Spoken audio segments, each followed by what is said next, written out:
زمان القاتل كان لازم إيده تتوسخ بالدم، كان لازم يمسك سكينة أو يضغط على زناد مسدس، أو حتى يبص في عين ضحيته وهي بتطلع في الروح. كان بيسيب وراه أثر، بصمة، شعر، حتة قماشة مقطوعة من هدومه. كنا بنشم ريحة المجرم في مسرح الجريمة ونمشي وراه لحد ما نجيبه من رقبته. لكن دلوقتي اللعبة اتغيرت. الجيل الجديد من القتلة ما بينزلش الشارع، ما بيمسكش سلاح. سلاحه الحقيقي هو لوحة مفاتيح وشاشة كمبيوتر. بيقتل وهو بيشرب قهوته على بعد مئات الأميال. سلاحه هو الشوارع اللي بنمشي فيها، والعربيات اللي بنركبها، وحتى الأجهزة اللي بتنظم ضربات قلبنا. القاتل الجديد ملوش وش وملوش بصمة. القاتل الجديد عبارة عن أرقام وأكواد، خوارزمية بتحسب ميعاد موتك بالثانية. ولما العداد يوصل للصفر، مفيش قوة على الأرض تقدر تمنع المصيبة دي. أهلا بيكم متابعينا الكرام، معكم أحمد نجم ودي قناة الغرفة. النهاردة أنا جايب لكم ملف جديد من ملفات الرائد عمر، علشان نفصل شوية عن الرعب ونخش في شوية أكشن. بس قبل ما نسمع القصة عايز أطلب منكم طلب صغير. يا ريت نعمل لايك للفيديو علشان ده بيفرق جامد مع القناة وترشيحات اليوتيوب. اختار لك بقى ركن هادي وحط سماعاتك في ودانك، ويلا جاهز عشان انت بطل القصة النهاردة. يلا بينا.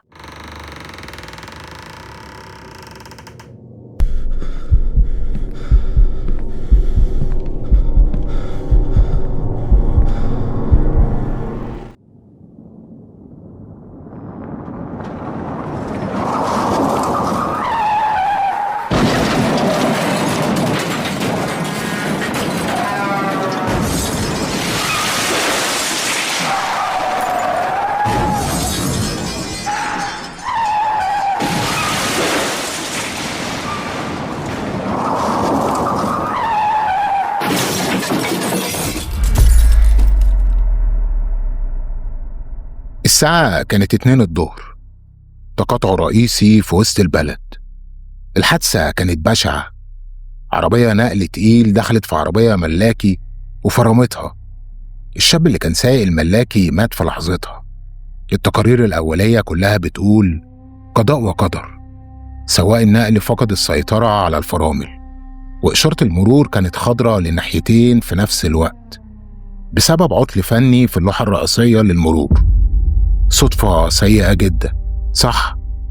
أنا كمان قلت كده في الأول، لحد ما وقفت قدام جثة الشاب ده ومسكت تليفون المحمول اللي كان مرمي جنب رجله في العربية. شاشة التليفون كانت مكسورة بس لسه شغالة. فتحت سجل الرسايل. كان في رسالة واحدة بس مبعوثة من رقم مجهول. الرسالة وصلت للضحية قبل الحادثة ب24 ساعة بالظبط. الرسالة ما كانتش فيها أي تهديد ولا شتيمة ولا حتى طلب فلوس. كان فيها عداد أرقام بيعد للصفر، واللحظة اللي العداد ده وصل فيها للصفر كانت هي نفس اللحظة اللي إشارة المرور فيها اتجننت وفتحت الطريق لعربية النقل علشان تنهي حياة الشاب ده. دي ما كانتش صدفة، ده كان حكم بالإعدام، وحبل المشنقة كان أسلاك الإشارة. رجعت على مكتبي وطلبت أرشيف الحوادث بتاع الكام شهر اللي فاتوا. حوادث قضاء وقدر، سكتات قلبية مفاجأة، حوادث اختناق بغاز في شقق سكنية. بدأت أراجع كل ملف لوحده واربط الخيوط اللي مفيش حد فكر يربطها ببعض. الحادثة التانية كانت لرجل أعمال كبير، مات بسكتة قلبية وهو نايم في سريره. الطب الشرعي قال هبوط حاد في الدورة الدموية، بس لما راجعت تقارير الأجهزة الطبية اكتشفت مفاجأة، إن جهاز تنظيم ضربات القلب الذكي اللي كان مزروع في صدره استقبل أمر غريب من شبكة الإنترنت اللاسلكية اللي في بيته. أمر خلى الجهاز ده يدي صدمة كهربائية قاتلة لعضلة القلب بدل ما ينظمها. ولما فحصوا تليفونه لقوا نفس الرسالة المخفية، نفس العداد التنازلي اللي انتهى عند لحظة الموت.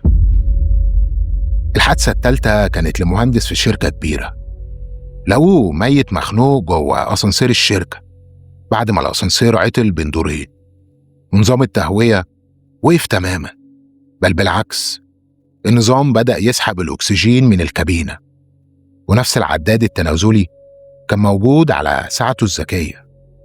احنا مش قدام قاتل متسلسل عادي، احنا قدام مهندس موت بيستخدم التكنولوجيا دي اللي بنعتمد عليها في كل ثانية في حياتنا علشان يخليها هي أداة الجريمة. القاتل ده بيشوفنا كلنا مجرد أرقام على شاشته، وبضغطة زرار بيمسح الرقم ده من الوجود. ساعتها جمعت أحسن مهندسين أمن معلومات في الوزارة، وجبت كل الأجهزة، التليفونات والساعات الذكية بتاعت الضحايا، وحطيتها قدامهم. الأوامر كانت واضحة، عايز أعرف الإشارة دي طالعة منين، الشبح ده بيتنفس منين. قعدوا 3 أيام متواصلة بيحاولوا يفكوا التشفير، لكن القاتل كان ذكي، بيحول الإشارة بتاعته عن طريق مئات الأجهزة حوالين العالم علشان يضيع أثره. لكن زي ما بقول دايما، مفيش جريمة كاملة، والكمال الزايد هو أول طريق للسقوط. لقيتها يا فندم، عرفت مكان الإشارة بتاعته. المهندس قدر يمسك طرف خيط، ثغرة صغيرة جدا في الكود، سابت بصمة رقمية بتشاور على مكان مهجور في مصنع قديم لتجميع الإلكترونيات. المصنع ده مقفول من 10 سنين، والشبح ده كان مستخبي هناك بيسحب كهرباء من خط رئيسي علشان يشغل أجهزته، وبيستخدم برج اتصالات مهجور علشان يبعت رسائل الموت. أخدت سلاحي ورفضت أخد معايا قوة كبيرة، لأن الدوشة بتخليهم يختفوا. كان لازم أروح له لوحدي علشان أقطع الخيط ده بإيدي. وصلت المصنع ده بالليل، المكان كأنه مقبرة من الحديد. ساعتها دخلت من الباب الخلفي، المكان كان ضلمة كحل. طلعت كشافي وبدأت أمشي في المصنع، بس وأنا ماشي لاحظت حاجة غريبة. مفيش تراب على الأرض في الممر الرئيسي، وفي أسلاك جديدة مسحوبة على الحيطان ومتوصلة كاميرات مراقبة حديثة جدا. هو عارف إني هنا، هو كان مستنيني.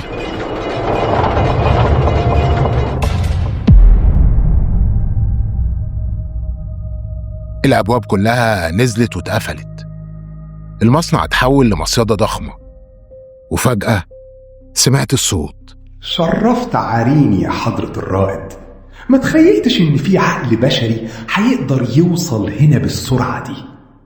بس للأسف انت وصلت متأخر، انت دخلت اللعبة بتاعتي، وهنا القوانين أنا اللي بكتبها. مفيش لعبة أنا بدخلها وأخسر فيها. انزل من جحرك وواجهني زي الرجالة، بدل ما انت مستخبي ورا شاشاتك. الرجولة مفهوم قديم يا عمر، العضلات والمسدسات انتهى عصرها. أنا الملك في المكان ده، أنا اللي بتحكم في الهواء اللي بتتنفسه والنور اللي بتشوف بيه. بص في تليفونك يا سيادة الرائد. طلعت تليفوني من جيبي ولقيت رسالة من رقم مجهول، ولما فتحتها لقيت العداد التنازلي، بس المرة دي ما كانش 24 ساعة. العداد كان بادئ من 60 دقيقة بالظبط وبيعد لتحت. معاك 1 ساعة يا حضرة الرائد، 1 ساعة قبل ما المصنع ده يقفل كل فتحات التهوية ويضخ غاز سام في كل الممرات. 1 ساعة عشان تلاقيني جوه المتاهة دي. عدادك بدأ.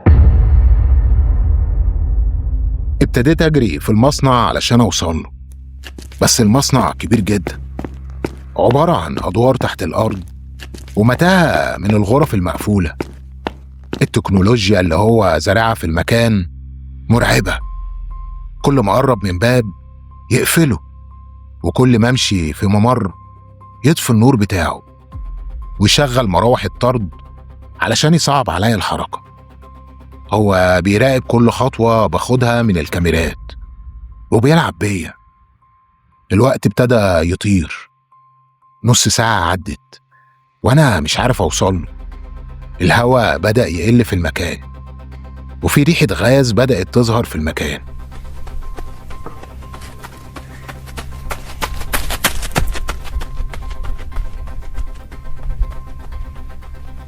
ساعتها وقفت أخد نفسي وطلعت مسدسي وضربت الكاميرا اللي فوق مني. بس ده مش حل، في 10 غيرها. قعدت على الأرض وطلعت ولعتي وفتحتها. بصيت للنار وهي بتتحرك. فكرت ساعتها بعقلية الشبح، هو بيعتمد على الشبكة وبيعتمد على الكهرباء، بيعتمد على الحساسات اللي في كل ركن. هو متوقع إني هدور على غرفة التحكم الرئيسية علشان أكسر الأجهزة، وده هياخد وقت طويل جدا ومستحيل ألحقه. أنا لازم أغير قواعد اللعبة، لازم أرجع اللعبة للعصر القديم اللي هو ما يعرفوش. المصنع ده قديم وهو هحدثه بأسلاك وكاميرات، بس البنية التحتية الأساسية بتاعته لسه زي ما هي. نظام إطفاء الحرايق اليدوي القديم، المواسير اللي في السقف بتشتغل بالحرارة المباشرة ومش متوصلة بالشبكة بتاعته. ساعتها جريت على غرفة المولدات الرئيسية،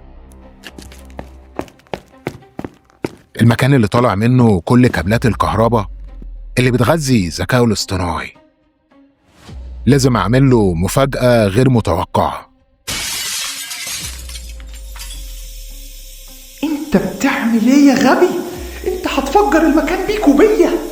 العداد فاضل فيه 5 دقايق بس. أنا مش هستنى 5 دقايق، أنا هنهي اللعبة دلوقتي حالا.